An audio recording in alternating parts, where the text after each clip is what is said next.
መልእኽቲ ጳውሎስ ናብ ሰብ ገላትያ ምዕራፍ 1 ጳውሎስ ሐዋርያ በኢየሱስ ክርስቶስን በቲ ካብ ሙታን ዝተንሥኦ እግዚአብሔር ኣቦን እምበር ካብ ሰብ ወይስ ብሰብ ዘይኮነ ኩላቶም ምሳይ ዘለዉ ኣሕዋት ድማ ናብ ማሕበራት ገላትያ ካብ እግዚአብሔር ኣቦናን ካብቲ ከም ፍቓድ ኣቦና ኣምላኽ ካብዛ ሕጂ ዘላ እኪት ዓለም ምእንቲ ኸድሕነና ኢሉ ብሰራሕ ኃጢአትና ነፍሱ ዝሃበ ጎይታና ኢየሱስ ክርስቶስን ጸጋን ሰላምን ይውረድኩም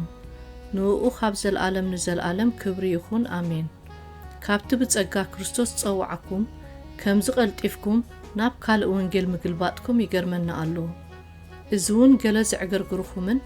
ነቲ ወንጌል ክርስቶስ ክልውጥዎ ዝደልዩን ከም ዘለዉ ማለት እዩ እምበር ካልእ ወንጌል ሲ ኣይኮነን ግናኸ ንሕና እኳ እንተኾንና ወይስ መልአኽ ካብ ሰማይ ብዘይ እዚ ንሕና ሰበኽናልኩም ወንጌል ካልእ ወንጌል እንተ ሰበኸልኩም ንሱ ውጉዝ ይኹን ከም ትቕድም ዝበልናዮ ሕጅውን ከም በሓድሽ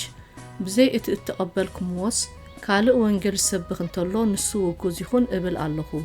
ሕጅኸ ንሰብዶ ወይስ ንኣምላኽ እየ ባህ ዘብል ዘለኹ ወይስ ንሰብ ክሐጉስ ድየ ዝደሊ ዘለኹ ገና ንሰብ ክሐጉስ እንተ ዝብልሲ ባርያ ክርስቶስ ኣይምኾንኩን ነይረ እምበኣርስ ኣሕዋተይ ኣነ ድማ ብምግላጽ ኢየሱስ ክርስቶስ እየ እምበር ካብ ሰብ ኣይተቐበልክዎን ኣይተመሃርክዎን ምንሞ እቲ ብኣይ እተሰብከ ወንጌል ከም ቅድስ ሰብ ዘይምዃኑ እፍልጠኩም ኣለኹ ቀደም ብኣይሁድነት ክነብር ከለኹስ ነታ ማሕበር ኣምላኽ ብዘይ ልክዕ ከም ዝስጎክዋን ዘዕነኽዋን ሰሚዕኩም ኣለኹም ነቲ ስርዓት ኣቦታተይ ኣዝየ እናቕናቕኩ ኸኣ ካብ ብዙሓት ኣብ ህዝበይ ዘለዉ መሳቶይ ብኣይሁድነት ሓለፍ በልኩ እቲ ካብ ከርሲ ኣደይ ጀሚሩ ዝፈለየኒ ብጸግኡ እውን ጸዋዓና ኣምላኽ ግና ኣነ ኣብ ኣሕዛብ ወንጌል ምእንቲ ክሰብኽ ኢሉ ንወዱ ኣባይ ክገልጾ ምስ ፈትወ ሽዑ ብኡ ምስ ስጋን ደምን ከይተማኸርኩ ናብቶም ቅድመይ ዝነበሩ ሐዋርያት ናብ የሩሳሌም እኳ ከይደየብኩ ናብ ምድሪ ዓረብ ከድኩ እሞ ከም ብሓድሽ ናብ ደማስቆ ተመለስኩ ካብኡ ድሕሪ 3 ዓመት ንኬፋ ክላለዮ ናብ የሩሳሌም ደየብኩ እሞ ምስኡ 15 መዓልቲ ቀነኹ ካብ ሐዋርያት ግና ብዘይ ያዕቆብ ሓዊ ጎይታና ሓደ ካልእ እኳ ኣይረኣኹን እዚ ዝጽሕፈልኩም ዘለኹ ድማ እንሆ ኣነ ኣብ ቅድሚ ኣምላኽ ኣይሕሱን እየ ድሕርቲ ኸኣ ናብ ሃገር ሶርያን ቂልቅያን መጻእኩ እቶም ብክርስቶስ ዘለዋ ማሕበራት ይሁዳ ኸኣ እቲ ቀደም ዝሰጉጎና ነታ ቀደም ከዕንዋ ዝደሊ ዝነበረ እምነት ሕጅስ ይሰብካ ኣለኹ ይብሉ ጥራይ ይሰምዓ ነበራ እምበር ገጸይ ኣይፈልጣን ነበራ ብዛዕባይ እውን ንኣምላኽ ኣመስገና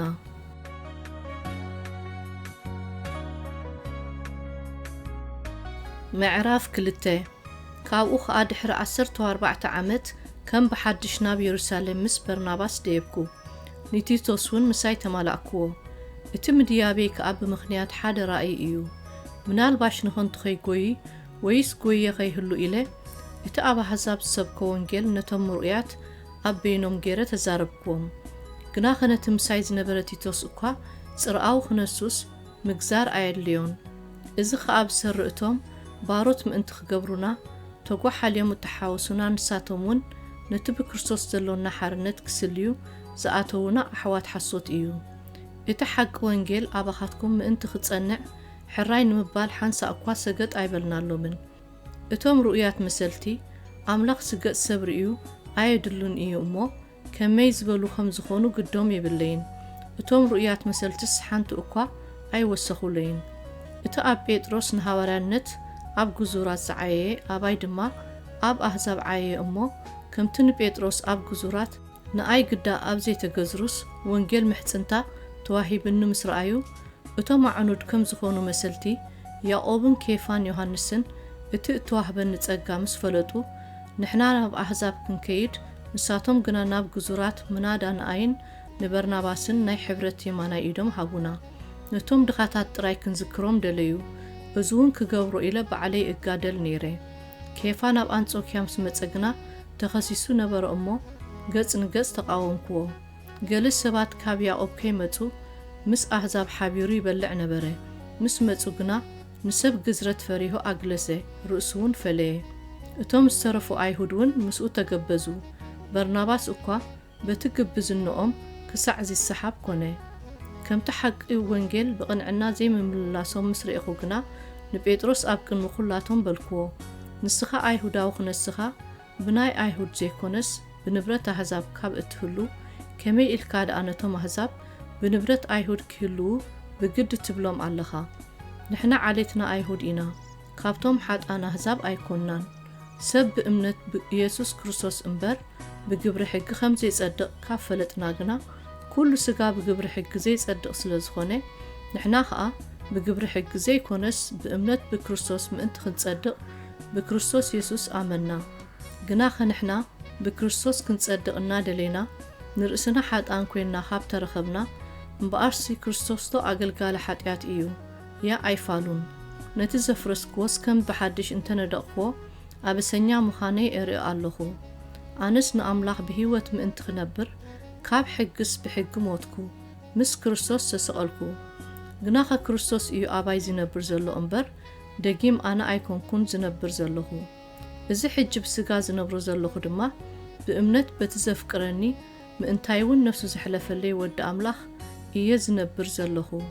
صدق بحق انت زخون مبارك كريستوس نهانتو إيو زموتي أنس صدق أملاح أين عكن إيه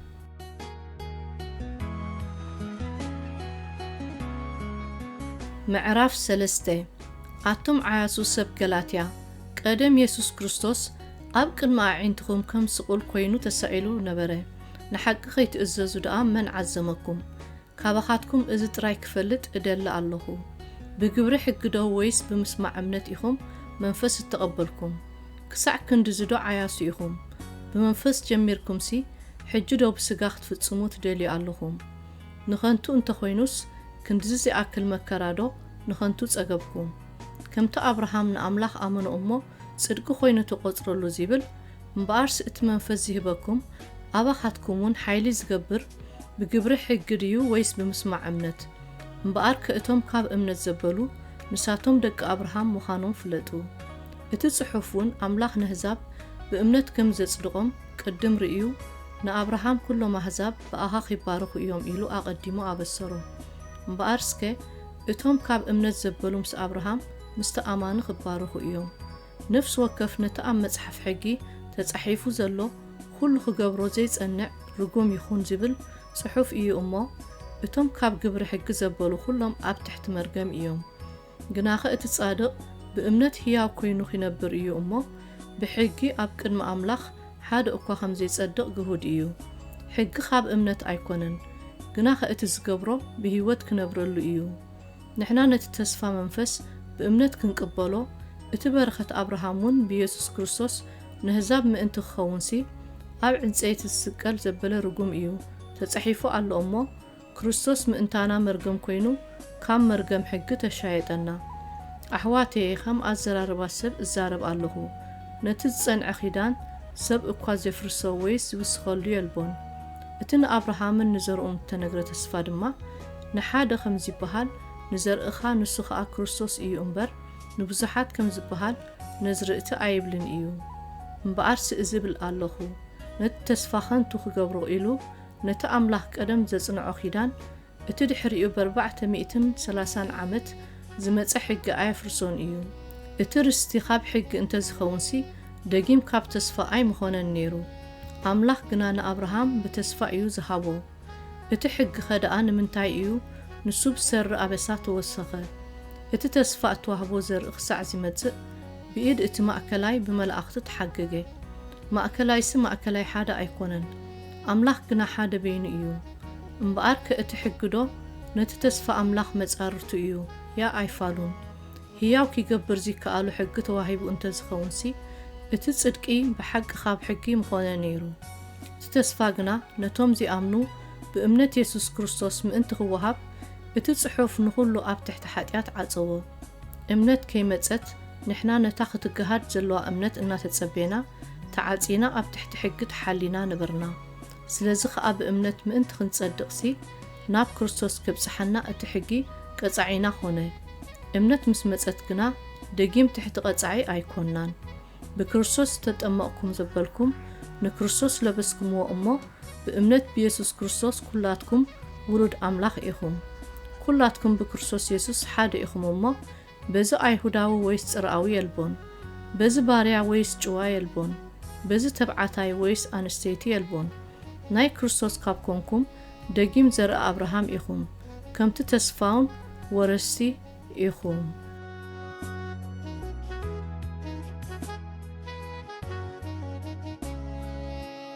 ምዕራፍ 4 ኣነ ግና እብል ኣለኹ ወራሲ ብዘበን ቁልዕነቱ ኸሎ ጎይታ ኩሉ ክነሱ ክሳዕ እታ ኣብኡ ዝመደበሉ ግዜ ትሕቲ ሰብ ሕድርን መገብትን እዩ እምበር ንሱም ባርያን በበይኑ የብሎምን። ከምኡውን ንሕና ቆልዑ ኸሎና ኣብ ትሕቲ ምህሮቕ ቁልዕነት ዓለም ባሮት ኮይንና ነበርና። ምልኣት ዘመን ምስ መጸግና ነቶም ትሕቲ ሕጊ ዘለዉ ተሻይጡ ምእንቲ ኸውጾም ንሕናን ውልድነት ምእንቲ ክረክብሲ ኣምላኽ ነዚ ካብ ሰበይቲ እትወልደ ትሕቲ ሕጊ እውን ዝኾነ ወዱ ለኣኾ። ውሉድ ስለ ዝኾንኩም ከኣ ኣምላኽ ነቲ ኣባ ኣቦ ኢሉ ዝጽውዕ መንፈስ ወዱ ናብ ልብና ለኣኾ። ደጊም ብድሕሪዚ ውሉድ እምበር ባርያ ኣይኮንካን። ውሉድ ካብ ኮንካ ግና ብክርስቶስ ወራሲ ኣምላኽ ኢኻ። ግና ኸበቲ ግዜ እቲ ንኣምላኽ ከይፈለጥኩምዎ ኸለኹም ባሮት እቶም ካብ ባህርዮም ኣማልኽቲ ዘይኮኑ ኾንኩም። ሕጂ ደኣ ንኣምላኽ ምስ ፈለጥኩምዎ ምናዳውን ንሱ ምስ ፈለጠኩም ከመይ ኢልኩም ናብቲ ሕማቕን ድኻን ምህሮ ቁልዕነት ከም ብሓድሽ ትምለሱ ኣለኹም። ከም ብሓድሽ እውን ካብ መጀመርታ ሒዝኩም ባሮት ክትኮኑ ትደልዩ ኣለኹም። መዓልታትን ኣዋርሕን ግዜታትን ዓመታትን ትሕልው ኣለኹም። ኣባኻትኩም ምናልባሽ ንኾንቱ ጽዒረ ኸይከውን ብዛዕባኹም እፈርህ ኣለኹ። ኣሕዋተየ ከምቲ ኣነ ኸማኻትኩም ዝኾንኩ ንስኻትኩም እውን ከማይ ክትኮኑ እልምነኩም ኣለኹ። ሓንቲ እኳ ኣይገፋዕኩምንን። ግና ኸበቲ ቀዳማይ ግዜ ብምኽንያት ድኻም ስጋስ ወንጌል ከም ዝሰበኽኩልኩም ትፈልጡ ኢኹም። ከም መልኣኽ ኣምላኽ ከም ክርስቶስ ኢየሱስ ጌርኩም ተቐበልኩምን እምበር ነቲ ኣብ ስጋይ ንፈተና ዝኾነኩም ዝነበረ እኳ ኣይነዓቕኩምዎን ኣይተጸየፍኩምዎምን። ዚከኣል እንተዝኸውንሲ ዓይንትኹም ኣውፂእኩም እኳ ምሃብኩምን ነርኩም ኢለ እምስክረልኩም ኣለኹ። እምበኣርሲ ኣበይ ደኣ ኣሎ ብጽናኹም። እሞ ኸ ሓቂ ስለ ዝነገርኩኹም ዶ ጸላእ ኮይነኩም እየ። ምእንቲ ክትቀንኡሎም ክኽልክልኹም ይደልዩ ኣለዉ እምበር ብጽቡቕ ሓሳብ ኣይኮነን ziqልዑልኩም ዘለዉ። ግና ከም ምሳኻትኩም ከለኹ ጥራይ ዘይኮነስ ኩሉ ሳዕ ንጽቡቕ ምቕናእ ጽቡቕ እዩ። ደቂ ክርስቶስ ኣባኻትኩም ክሳዕ ዝሰኣል ከም ብሓድሽ እጽዕረልኩም ኣለኹ። ብኣኻትኩም ዝገብሮ ጠፊኡና ኣለኹ እሞ ሕጂ ምሳኻትኩም ክህሉ ድምፀይ እውን ክልውጥ ምፈተኹ። ኣቶም ትሕቲ ሕጊ ክትኮኑ እትደልዩ ንሕጊ ዶ ኣይትሰምዕዎን ኢኹም? እስኪ ንገሩኒ። ኣብርሃም ክልተ ወዲ ከም ዝወለደ እቲ ሓደ ካብታ ባርያ እቲ ሓደ ከዓ ካብታ ጭዋ ጽሑፍ እዩ። ግና ኸ ወዲ እታ ባርያ ከም ናይ ስጋ ተወልደ ወዲ እታ ጭዋ ግና ብናይ ተስፋ እዩ እተወልደ። እዝስ ምስሊ እዩ። እዘን ኣንስቲ እዚኣተን ክልተ ኺዳን እየን። እቲ ሓንቲ ኺዳን ካብ ደብረ ሲና ንባርነት እትወልድ ንሳ ኣጋር እያ። ኣጋር ኣብ ሃገር ዓረብ ደብረ ሲና እያ እሞ ንሳ ነዛ ሎሚ ምስ ደቃ ኣብ ባርነት ዘላ ኢየሩሳሌም ትመስል። እታ ናይ ላዕሊ ኢየሩሳሌም ግና ጭዋ እያ እሞ ንሳ ኣዴና እያ። ኣቲ ዘይወለድ ክመኻን ተሓጐሲ። ካብ ደቂ እታ ሰብኣይ ዘለዋስ ደቂ እታ በይና ዘላ በዚሖም እዮም እሞ ኣቲ ንምውላድ ጻዓርኪ እልል በሊ ጨድር እውን ዝብል ጽሑፍ እዩ እሞ ንሕና ኣሕዋተየ ከም ይስሐቅ ደቂ ተስፋ ኢና። ግናኸ ከምቲ ሽዑ እቲ ብናይ ስጋ እትወልደ ነቲ ብናይ መንፈስ እትወልደ ዝሰወጎ ሕጁን ከምኡ እዩ። እቲ ጽሑፍ ከ እንታይ ይብል? ወዲ እታ ባርያ ምስ ወዲ እታ ጭዋ ኣይወርስን እዩ እሞ ነታ ባርያ ምስ ወዳ ስደዳ። ስለዚ ኣሕዋተየ ደቂ እታ ጭዋ እምበር ደቂ እታ ባርያ ኣይኮናን።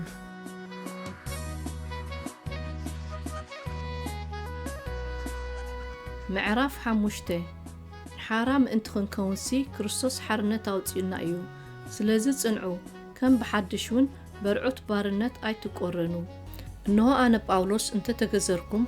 ክርስቶስ ገለ እኳ ኣይጠቕመኩምን እዩ እብለኩም ኣለኹ። ዚግዘር ዘበለ ሰብ እውን ንብዘሎ እቲ ሕጊ ክገብሮ ከም ዝግብኦ ደጊመ እምስክር ኣለኹ። ኣቶም ብሕጊ ክትጸድቁ እትደልዩ ካብ ክርስቶስ ተፈለይኹም፣ ካብ ጸጋ ወደቕኩም። ንሕናስ ብመንፈስ ካብ እምነት ናይ ጽድቂ ተስፋ ንጽባእ ኣሎና። ብክርስቶስ ኢየሱስ እታ ብፍቕሪ እትገብር እምነት ዳ እምበር ግዝረት ኮነ ወይሰይ ግዝረት ሓደ ግዛዕ ኣይከኣሎን እዩ። ጽቡቕ ትጎዩ ነርኩም ንሓቂ ከይትእዘዝዋስ ደኣ መን ዓገተኩም እዚ ምሕባል እዚ ካብቲ ዝጸዋዓኩም ኣይመጸን ሂደት ማይ ብሑቕ ንብዘሎ እቲ ብሑቕ የብክዖ እዩ ኣነ ገለ ካልእ ከይትሓስቡ ብኣኻትኩም ኣብ ጐይታ ተኣሚነ ኣለኹ እቲ ዘዕገርግረኩም ግና ዝኾነ ይኹን ፍርዱ ክጸውር እዩ ኣሕዋተየ ኣነ ግና ግዝረት እሰብኽ እንተዝህሉ ደኣ እንታይ ኢሎም ሕጂ ዝሰጉኒ እምበኣር ከም ዕንቀፊ መስቀል ተደርብዩ ኣየ እቶም ዘዕልውኹም ኮታ እንተ ዝቑረጹ ኣሕዋተየ ንስኻትኩም ንሓርነት ጽዋዓት ኢኹም እሞ ንሓድሕድኩም ብፍቕሪ ተገዛዝኡ እምበር ነቲ ሓርነትሲ ንስጋ ምኽንያት ኣይትግበርዎ ማለት ኩሉ እቲ ሕጊ ብጻይካ ከም ነፍስኻ ኣፍቅር ብእትብል ሓንቲ ቃል ይፍጸም እዩ ንሓድሕድኩም እንተ ተናኸስኩምን ተበላዕኩምን ግና ንሓድሕድኩም ከይትጣፍኡ ተጠንቀቑ ኣነስ ብመንፈስ ተመላለሱ እሞ ትምኒት ስጋ ኣይ ክትፍጽሙን ኢኹም እብለኩም ኣለኹ ስጋ ነቲ ምስ መንፈስ ይጻረር ይምነ መንፈስ እውን ነቲ ምስ ስጋ ይጻረር እዩ ዝምነ ነቲ እትደልይዎ ምእንቲ ከይትገብሩ እዚኣቶም መጻርርቲ እዮም ብመንፈስ እንተ ተመራሕኩም ግና ትሕቲ ሕጊ ኣይኮንኩምን እቲ ግብሪ ስጋ ግሁድ እዩ ንሱ ከዓ መንዝር ርኽሰት ዕብዳን ኣምልኾ ጣዖት ጥንቆላ ጽልኢ ባእሲ ቅንኢ ቁጥዓ ሻራ ምፍልላይ ዝርግርግ ቅንኣት ቅትለት ስኽራን ጓይላ ከምዚ ዘመሰለ ካልእ እውን እዩ እቶም ከምዚ ዘመሰለ ዝገብሩ ንመንግስቲ ኣምላኽ ከም ዘይወርሱዋ ከምቲ ቀደም ዝበልክዎ ኣቐዲመ እብለኩም ኣለኹ እቲ ፍረ መንፈስ ግና ፍቕሪ ሓጎስ ዕርቂ ዓቕሊ ለውሃት ሕያውነት እምነት ህድኣት ይኣኽለኒ ምባል እዩ ነዚ ከምዚ ዘመሰለ ዝጻረሮ ሕጊ የልቦን እቶም ናይ ክርስቶስ ዘበሉ ከዓ ነቲ ስግኦም ምስናይ ፍትወቱን ትምኒቱን ሰቒሎምዎ እዮም ህይወት ብመንፈስ እንተኣላትናስ ብመንፈስ ከዓ ንመላለስ ንሓድሕድና ብምትሕርራቕን ብምቅንናእሲ ውዳሴ ኸንቱ ኣይንድለ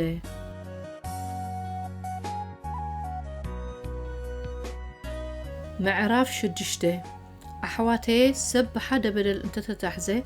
ነዚ ከምዚ ዝበለ ንስኻትኩም መንፈሳውያን ብህዱእ መንፈስ ጌርኩም ኣቕንዕዎ ንስኻውን ከይትፍተን ንርእስኻ ተጠንቀቕ ሓደ ገለ ዘይኮነስ ገለ ከም ዝኾነ እንተመሰሎ ንርእሱ ይጥብር ኣሎ እምበኣር ከጾር ሓድሕድኩም ጽሩ ከምኡውን ሕጊ ክርስቶስ ፈጽሙ ነፍሲ ወከፍ ጸጾሩ ክጸውር እዩ እሞ ነፍሲ ወከፍ ነታ ግብሪ ርእሱ ይመርመር ሽዑ ብናይ ካልእ ዘይኮነስ በታ ናይ ርእሱ ጥራይ ትምክሕቲ ክረክብ እዩ እቲ ቃል ዝመሃር ግና ነቲ ዝምህሮ ካብ ጽቡቕ ነገር ዘበለ የማቕሎ ሰብ ነቲ ዝዘርኦ ንኡ ከዓ ክዓጽዶ እዩ እሞ ኣይትጠበሩ ኣምላኽ ኣይዕሾን እዩ እቲ ንስጋኣው ኢሉ ዝዘርእ ካብቲ ስጋስ ጥፍኣት ክዓጽድ እዩ እቲ ንመንፈሱ ኢሉ ዝዘርእ ግና ካብቲ መንፈስ ናይ ኣምላኽ ህይወት ክዓጽድ እዩ እንተዘይተጸላኣናስ ብግዚኡ ክንዓጽድ ኢና እሞ ንሰናይ ግብሪ ኣይንሰልኪ እምበኣርሲ ግዜ ኸሎና ንኹሉ ሰብ ምናዳግና ነቶም ኣመንቲ ስድራ ቤት ሰናይ ንግበር ብኸመይ ዝበለ ገዘፍቲ ፊደላት ብኢደይ ከም ዝጸሓፍኩልኩም ረኣዩ እቶም ንሰብ ብስጋ ባህ ከብሉ ዝደልዩ ሰበሉ ኩላቶም ምእንቲ መስቀል ክርስቶስ ከይስጎግ ኢሎም ጥራይ እዮም ክትግዘሩ ብግዲ ዝብልኹም ዘለዉ ንሳቶም ብስጋኹም ምእንቲ ክምክሑ ክትግዘሩ ይደልይኹም ኣለዉ እምበር እቶም ግዙራት እኳ በዓላቶም ሕጊ ኣይሕልውን እዮም ብክርስቶስ ኢየሱስ እቲ ሓድሽ ፍጥረት ደኣ እዩ እምበር ግዝረት ኮነ ወይስ ዘይግዝረት ሓደ ግዛዕ የብሉን እሞ በቲ መስቀል ጐይታና ኢየሱስ ክርስቶስ ዓለም ብእኡ ንኣይ እተሰቕለት ኣነ እውን ንዓለም እተሰቐልኩ እንተዘይኮነስ ትምክሕቲ ዘበለ ካባ ይርሓቕ ኣብቶም በዛ መገዲ እዚኣ ዝኸዱ ዘበሉን ኣብቶም ናይ ኣምላኽ እስራኤልን ሰላምን ምሕረትን ይውረድ ኣነስ ዕላመት ኢየሱስ ኣብ ስጋይ ይጸውር ኣለኹ እሞ ድሕሪ ሕጂ ሓደ እኳ ላሕ ኣየብለኒ ኣሕዋተየ ጸጋ ጐይታና ኢየሱስ ክርስቶስ ምስ መንፈስኩም ይኹን ኣሜን